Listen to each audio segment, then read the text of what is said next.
तोते की लकड़ी की टांग। दूर किसी जंगल में एक मिठू तोता रहता था। मिठू तोता बहुत मेहनती तोता था।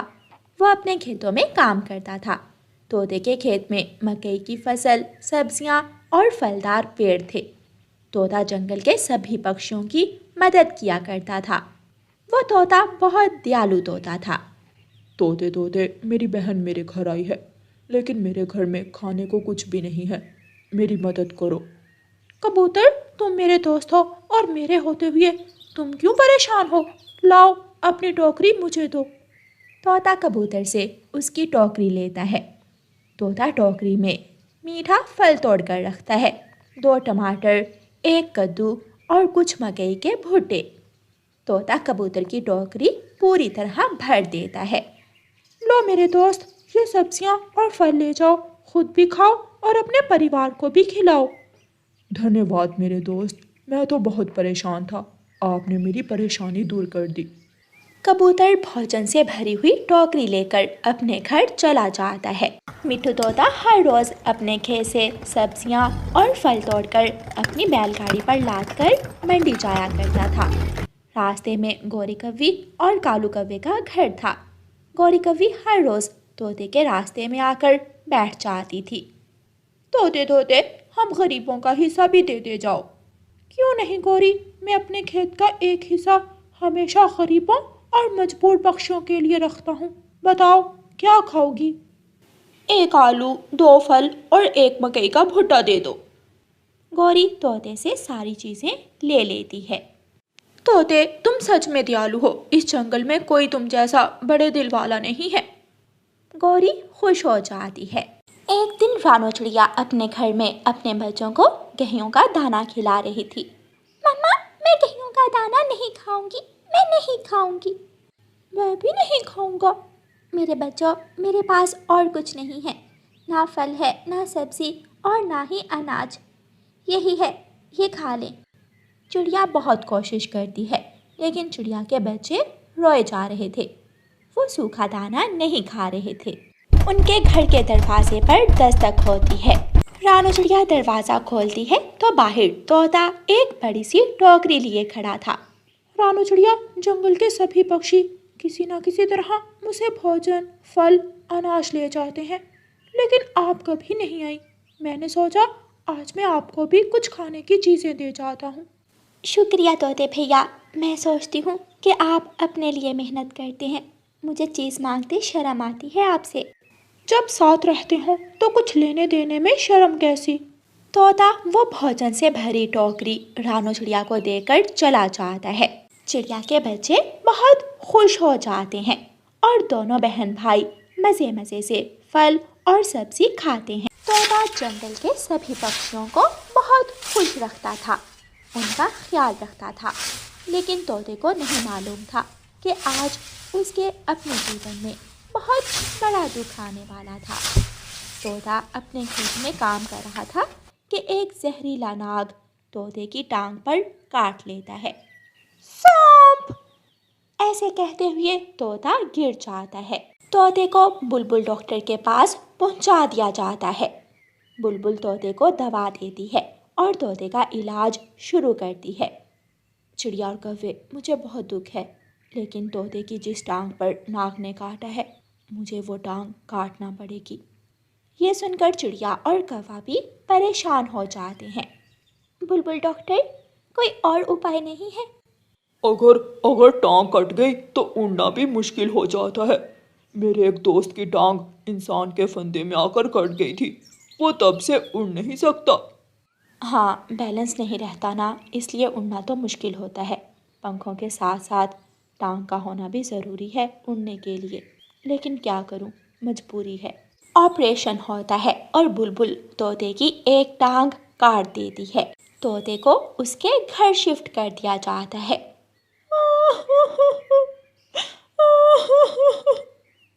मैं अपाहिज हो गया, मैं अपाहिज हो गया। मेरे दोस्तों, मुझे भूल मत जाना। ऐसा ना हो कि मैं अकेला घर में लेटा रहूं और कोई मेरी बात ही ना पूछे। तोते भैया, आप चिंता ना करें, मैं एक दिन छोड़कर आपको देखने ज़रूर आऊँगी। कभी कभी मैं भी चक्कर लगा लिया करूँगा। तोते का खेत पानी ना मिलने की वजह से सूख जाता है। सब्जियां मुरझा गई थीं, फलदार पेड़ काले हो गए थे और मकई की फसल भी गिर चुकी थी। रानो चिड़िया अपने बच्चों का दाना लाने के बाद तोते के पास जाती और उसे कुछ ना कुछ खाने को दे आती, लेकिन जंगल का दूसरा कोई भी पक्षी तोते के पास ना आया। रानू चिड़िया, गौरी कभी एक बार भी मेरे पास नहीं आई। तोते भैया, पहले सबको आपसे मतलब होता था, सब आपकी तारीफें किया करते थे, लेकिन अब किसी को आपसे क्या लेना, इसलिए अब कोई भी आपकी खबर लेने भी नहीं आया। ऐसे ही एक महीना गुजर जाता है। अब तोता बैसाखी से जलने लगा था। तोता बहुत मुश्किल से चलता हुआ कबूतर के घर आता है। तोता पेड़ के नीचे खड़ा होकर कबूतर को आवाज़ देता है। कबूतर, कबूतर, क्या घर में ही हो? तोते की आवाज़ सुनकर कबूतर घर से बाहर आता है और पेड़ से नीचे देखते हुए तोते से कहता है, हाँ, मैं घर में ही हूँ, लेकिन थोड़ा काम कर रहा हूँ। जल्दी बताओ क्या बात है।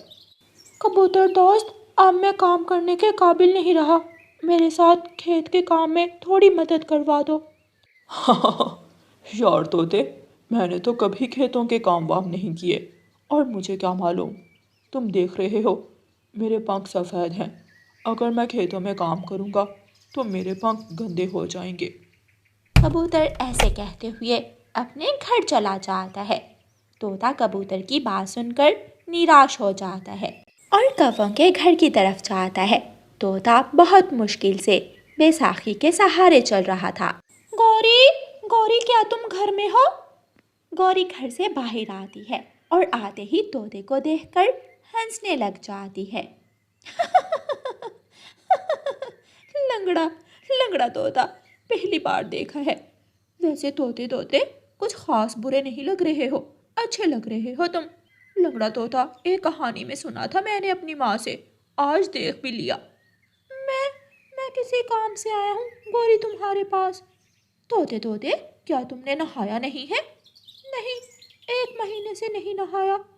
टांग पर घाव था ना, इसीलिए यहाँ तक गंदी बू आ रही है। तोता गौरी कवि की बातें सुनकर बहुत दुखी हो जाता है और कुछ कहे बिना ही वहाँ से वापस मुड़ता है। लंगड़े, ओ भाई लंगड़े तोते, जो बात करने आए थे वो तो कर लो। तोता वापस मुड़कर नहीं देखता और चला जाता है। तोते भैया, मैं काम में आपकी मदद ज़रूर करूँगी, लेकिन मैं चाहती हूँ कि आप भी पहले की तरह ठीक हो जाएं। मेरी टांग कट चुकी है, मैं कैसे ठीक हो सकता हूँ? मैं तो अभी तक अच्छी तरह चल भी नहीं सकता। आप मेरे साथ चलें, मैं आपको दूसरे जंगल चाचा छमछम के पास लेकर जाऊंगी। रानो चिड़िया ऑटो लेकर आती है और तोते को ऑटो में बिठाकर दूसरे जंगल ले जाती है। रानो चिड़िया तोते को चाचा छमछम के पास ले जाती है। चाचा छमछम, सुना है आप लकड़ी से हर चीज़ बना सकते हैं। हाँ, ठीक सुना है। मैंने एक बार बूढ़ी फाख्ता का पंख भी लकड़ी से बना दिया था और वो उड़ भी सकती थी। मेरे दोस्त तोते की टांग कट गई है, क्या इसकी टांग लकड़ी की बन सकती है? चाचा छमछम तोते की दूसरी टांग को गौर से देखता है। चाचा छमछम अपनी ऐनक सीधी करता है और बोलता है, मैं कर सकता हूँ, ये मेरे लिए कोई मुश्किल काम नहीं है। चाचा छमछम अपना काम शुरू करता है और तोते की लकड़ी की टांग बनाता है।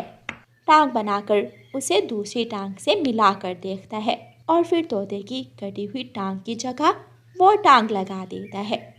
लो भी तोते, अब चल कर देखो। तोता चलने लगता है। तोते भैया, ये बैसाखी तो रख दे। मैं चल सकता हूँ, मैं अच्छी तरह चल सकता हूँ। मैं ठीक हो गया, मैं बिना बैसाखी के चल सकता हूँ। ऐसे कहते हुए तोता ऊंचे आसमान में उड़ जाता है। मैं उड़ सकता हूँ, मैं उड़ सकता हूँ। तोता और रानो चिड़िया अपने जंगल वापिस आ जाते हैं। शुक्रिया चिड़िया, मेरा साथ देने के लिए और मुझे फिर से काम करने लायक बनाने के लिए। अब मुझे किसी की भी मदद की कोई ज़रूरत नहीं है, लेकिन मैं पहले की तरह सबकी मदद करता रहूँगा। मुझे बहुत खुशी हुई तोते भैया आपको उड़ता हुआ देखकर। तोता दोबारा अपने खेतों में काम शुरू कर देता है। कुछ दिनों की मेहनत के बाद तोते का खेत दोबारा से लहराने लगता है और हरा भरा हो जाता है। प्यारे दोस्तों, इस कहानी से हमें सीख मिलती है कि अच्छा दोस्त वही होता है जो मुश्किल समय में साथ दे। और प्यारे दोस्तों, इस कहानी को लाइक, अपने दोस्तों के साथ शेयर और चैनल को सब्सक्राइब करना बिल्कुल मत भूलना। आपका धन्यवाद। मैं तो थक गई हूँ गुड़िया बेटी, आज तो मुझे कहीं से भी भोजन नहीं मिला। मम्मा देखना, आज मैं आपके लिए भोजन लेकर आऊंगी। मेरे पूरे जंगल में बहुत से दोस्त हैं, मुझे पता है भोजन कहाँ से मिलेगा। देखते हैं फिर गुड़िया आज मेरे लिए क्या लेकर आती है। गुड़िया अपने घर से निकलती है। गुड़िया उड़ती उड़ती दूर निकल जाती है, लेकिन उसे कहीं से भी भोजन नहीं मिलता। फिर गुड़िया को अपनी सहेली मीना का ख्याल आता है और गुड़िया अपनी सहेली मीना के घर जाती है। मीना अपने घर के बाहर बैठी हुई थी। गुड़िया, आज तो तुमने अचानक आकर मुझे सरप्राइज ही दिया है। मीना सहेली, मैं घर से भोजन लेने निकली थी, लेकिन कहीं से भी भोजन नहीं मिला। उड़ती उड़ती तुम्हारे पास आ गई।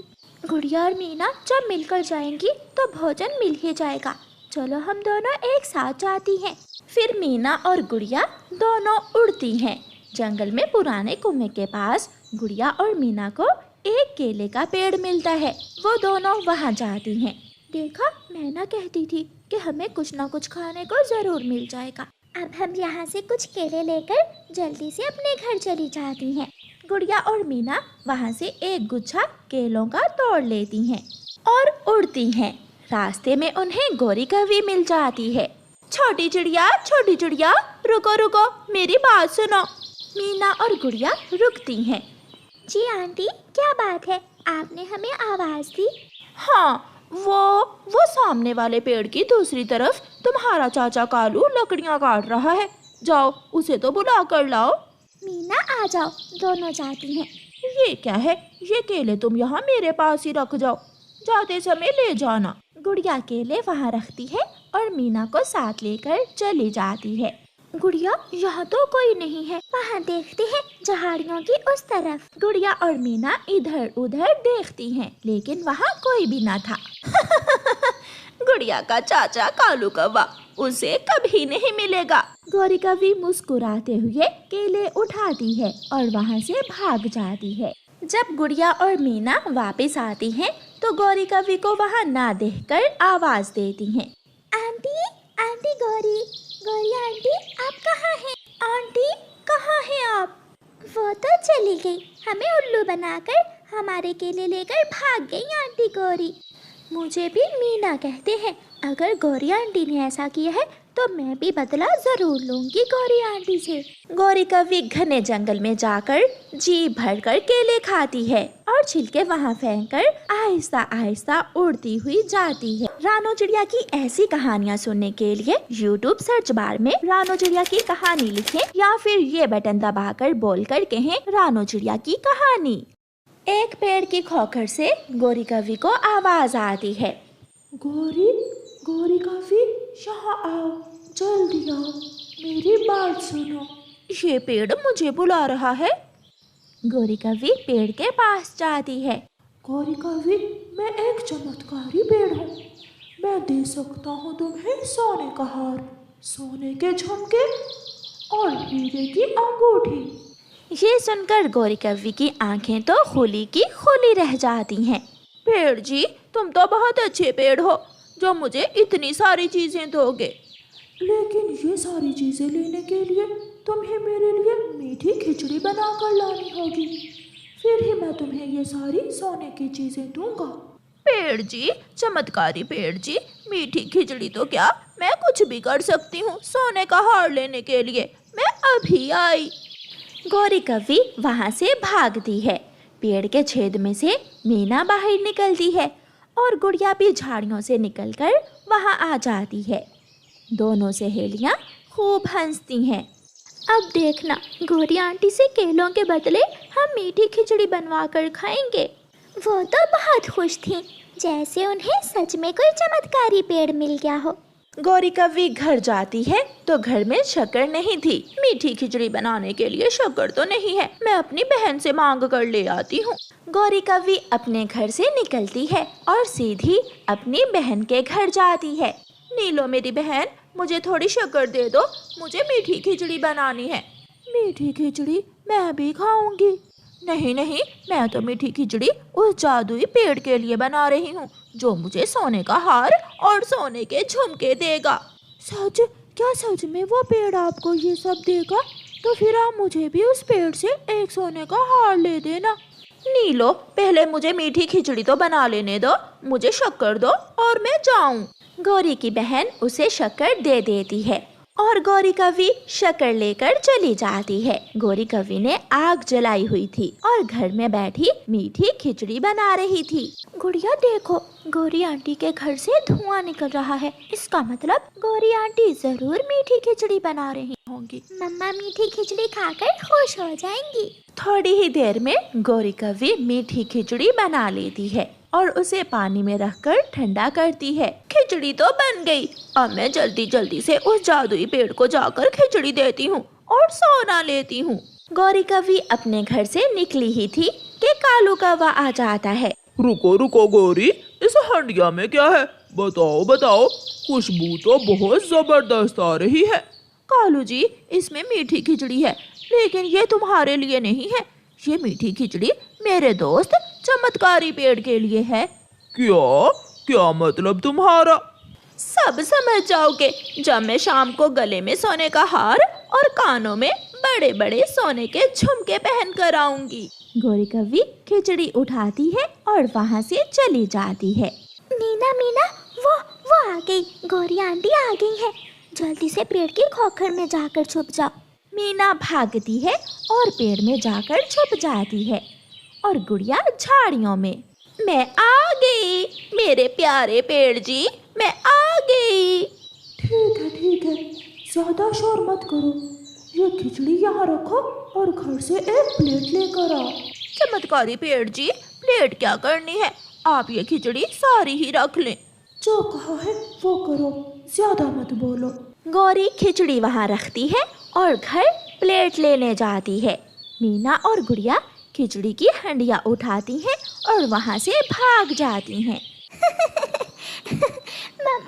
मम्मा, और फिर हमने गौरी आंटी को खूब पागल बनाया।